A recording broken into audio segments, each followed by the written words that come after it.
तो कैसे हैं सभी लोग। स्वागत है आपका हमारे इस चैनल केमिस्ट्री विद फन में। हमारी यूनिट नंबर 2 चल रही थी क्लास 12 की, दैट इज इलेक्ट्रोकेमिस्ट्री। उसके अंदर हमने अपनी नस्ट इक्वेशन के बारे में पढ़ लिया था। अब उसके नेक्स्ट टॉपिक पर चलते हैं। उससे पहले आप वीडियो को लाइक करके चैनल को सब्सक्राइब कर दें। सो पढ़ते हैं आज का अपना topic, equilibrium constant for Nernst equation. जो हमने अपने पिछले लेक्चर में नस्ट इक्वेशन पढ़ी थी उसका इक्विलिब्रियम कांस्टेंट, यानी कि ये कंडीशन को कैसी होती है। कंडीशन जो आपकी सेल इक्वेशन है उसके अंदर ऑक्सीडेशन रिडक्शन हो रहा है, तो एक समय के बाद क्या होता है कि जो Zn की कंसंट्रेशन है वो इंक्रीज हो जाती है और जो कॉपर की कंसंट्रेशन है वो डिक्रीज होने लगती है, जिसकी वजह से पूरी सेल का जो करंट है वो डिक्रीज होने लगता है। और जैसे पूरी सेल का जो पोटेंशियल है वो कम हुआ, वोल्ट कम हुई, उसके बाद उसके कुछ समय के बाद क्या होता है, ना तो Zn की कंसंट्रेशन बढ़ती है, ना ही कॉपर की कंसंट्रेशन घटती है और ना ही बढ़ती है। इससे क्या होता है, जब कंसंट्रेशन में इंक्रीज या फिर इलेक्ट्रॉन का फ्लो ही नहीं होगा तो करंट का भी फ्लो नहीं होगा। एक कंडीशन आती है जब आपकी पूरी सेल का जो पोटेंशियल है वो 0 के बराबर हो जाता है। तो फिर नस्ट इक्वेशन में इसकी वैल्यू पुट कर दी गई। ये आपकी नस्ट इक्वेशन थी। इसके बाद वैल्यू जब पूरी सेल का जो पोटेंशियल है वो 0 हो गया तो E naught cell minus 2.303 RT upon 2F log Zn2 positive upon Cu2 positive. फिर इसकी वैल्यू, ये आपकी जर्नल इक्वेशन हो गई इक्विलिब्रियम कांस्टेंट की जर्नल इक्वेशन। लेकिन इसे कंप्लीट सोल्व कैसे किया। E नोट सेल जो आपका यूनिटी जो वोल्ट होती है गैल्वेनिक सेल की 1.1 वोल्ट, और ये आपका इक्विलिब्रियम कांस्टेंट के इक्वल Kc के। तो इसकी वैल्यू जब हम इसके अंदर पुट करेंगे तो E नोट सेल की वैल्यू आ गई 1.1 वोल्ट और यहाँ से log Kc की वैल्यू निकली तो 2 उधर जाएगा। जब जो नस्ट इक्वेशन हमने सोल्व की थी 0.059/2 आई थी, तो ये आपकी सोल्व करके यहाँ से Kc की वैल्यू निकली 2 × 10⁻37 at 298 केल्विन। तो ये आपका होता है equilibrium constant from Nernst equation. अब चलते हैं अपने नेक्स्ट टॉपिक पर।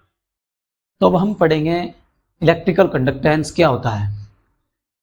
जब गैल्वेनिक सेल हमने बना दी तो ये आपके इलेक्ट्रोड हो गए जिंक के, ये कॉपर के, तो इनके बीच में जो है करंट फ्लो हुआ negative to positive.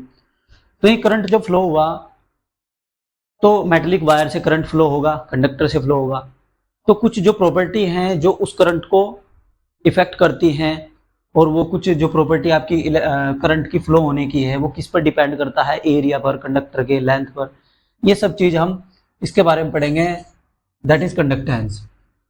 So conductance क्या होता है, it is the property of conductor which facilitate the flow of electric current through it. ये प्रॉपर्टी होती है कंडक्टर की जो फैसिलिटेट करती है इलेक्ट्रिक करंट को उसके अंदर फ्लो होने। उससे पहले हम पढ़ेंगे रेजिस्टेंस। रेजिस्टेंस क्या होता है, रेजिस्टेंस डायरेक्टली प्रोपोर्शनल होता है लेंथ अपॉन एरिया, यानी कि जो कंडक्टर आपका है उसकी लेंथ के डायरेक्टली प्रोपोर्शनल और इनवर्सली प्रोपोर्शनल उसके एरिया के। ये किसके इक्वल होता है, रेजिस्टिविटी, ये आपकी जो रो है ये कॉन्स्टेंट आया L अपॉन A, ये होती है आपकी रेजिस्टिविटी। और जो आपका कंडक्टेंस होता है उसे हम G से डिनोट करते हैं, जो कि 1 अपॉन यानी कि रेसिप्रोकल होता है किसके, रेजिस्टेंस के रेसिप्रोकल होता है आपका कंडक्टेंस। और इसके अंदर एक और चीज आपकी क्या है, रेजिस्टिविटी, ये हो गई आपकी resistivity R × A upon L। इसी की रेसिप्रोकल होती है आपकी कंडक्टिविटी 1 अपॉन K बराबर आपकी रो। ये होती है आपकी कंडक्टिविटी K से, जिसे हम डिनोट करते हैं। तो कंडक्टेंस आपका G 1 अपॉन R, जो रेसिप्रोकल किसका, रेजिस्टेंस का, रेजिस्टिविटी की रेसिप्रोकल आपकी कंडक्टिविटी जो K से डिनोट करती है। तो अब हम चलते हैं अपने नेक्स्ट टॉपिक पर। अब हम पढ़ेंगे सेल कांस्टेंट के बारे में। सेल कांस्टेंट क्या होता है, for any cell the ratio of distance between electrodes and the area of electrodes is constant called cell constant. जो रेशियो होता है आपका डिस्टेंस और एरिया का, एरिया ऑफ इलेक्ट्रोड, जो आपके इलेक्ट्रोड हैं उनका एरिया और जो इलेक्ट्रोड दोनों हैं उनके डिस्टेंस बिटवीन, वो जो आपका रेशियो होता है वही आपका सेल कांस्टेंट G स्टार या G नोट से हम डिनोट करते हैं। तो हमने क्या पढ़ा था, रेजिस्टेंस क्या होता है, equal to resistivity length upon area. Resistivity का रेसिप्रोकल क्या होता है, अपॉन कंडक्टिविटी K, ऐसे। तो यहां से L अपॉन A की वैल्यू क्या आई, R is equal to 1 upon K G star, यानी कि सेल कांस्टेंट अब जब हम सेल कांस्टेंट की वैल्यू निकालेंगे तो ये आर के की मल्टीप्लाई ऐसे बैठ जाएगी आपकी सेल कांस्टेंट की वैल्यू। यहाँ से हम कंडक्टिविटी भी मेजर कर सकते हैं। तो ये आपका हो गया सेल कांस्टेंट। नेक्स्ट है कि आपका molar conductance. It is the defined as conductance of all the ions produced by the ionization of 1 molar solution of an electrolyte.